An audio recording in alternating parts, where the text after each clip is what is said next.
Welcome back. This is John Locke for Lockdown SEO, and today I want to talk about getting ideas for ongoing content for your site. Now, this is one of the main areas where I see people struggle, is getting ideas for ongoing content like on a blog or a resource library. I think a lot of people, they start out with some ideas, but they might get stuck after a certain amount of time and they just don't know what to write about. Now, one of the things that I take inspiration from is when I talk to customers. A lot of questions that you'll find from your clients and customers, those can be great sources of content ideas. If you just write down the questions that you hear from other people that you're dealing with, that you're serving, you can turn those into content and resources for your website. I think that's a wonderful place to start. What a lot of people do as well is they'll use their competitors as kind of a benchmark of where they should go with content, and they're getting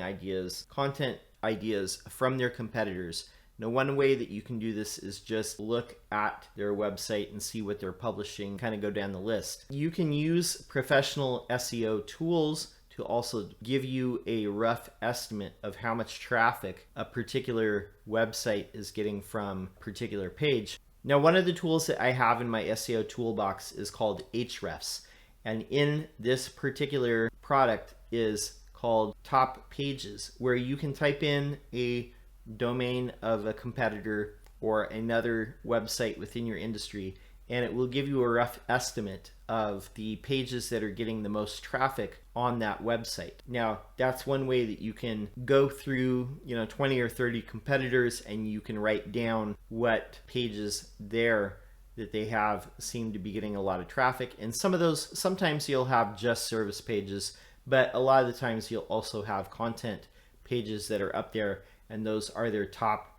performing pages. Another thing that you can do too is to use Ahrefs keyword planning tool, and you can type in any type of keyword and it will give you related keywords and an estimate on the keyword difficulty and traffic volume that they receive each month.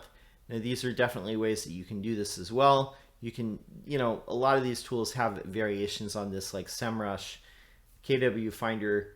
If you type in any type of keyword, it will give you other keywords down in a column right below that are related to that keyword. Now, those are all definitely things that you can do.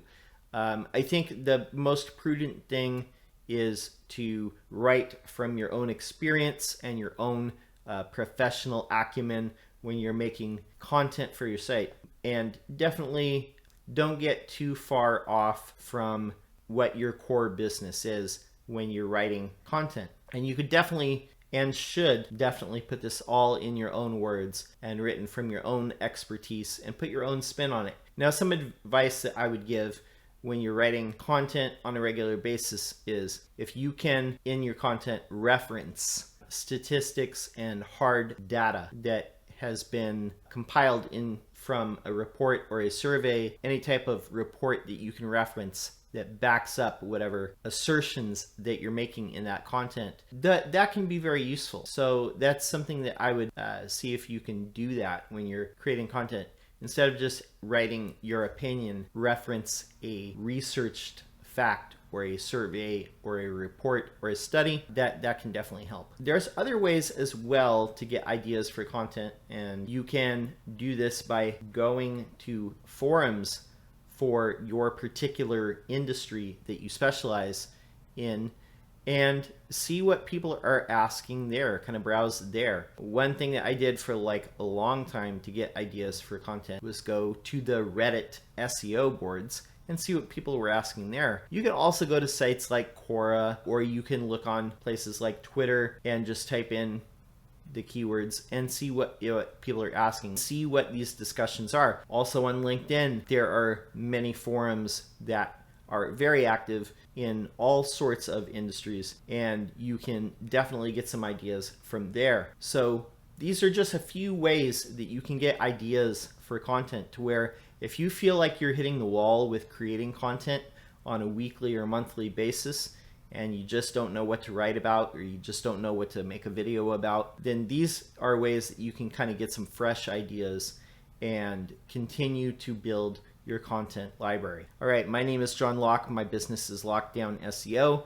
And if you have an idea for a video that you would like to see, a question that you would like to see answered, go ahead and put it in the comments below. And again, if you're getting value from this video series, go ahead and give this a thumbs up, because that helps YouTube surface this to other people. That's all I have at this time. And until next time, I want to say peace.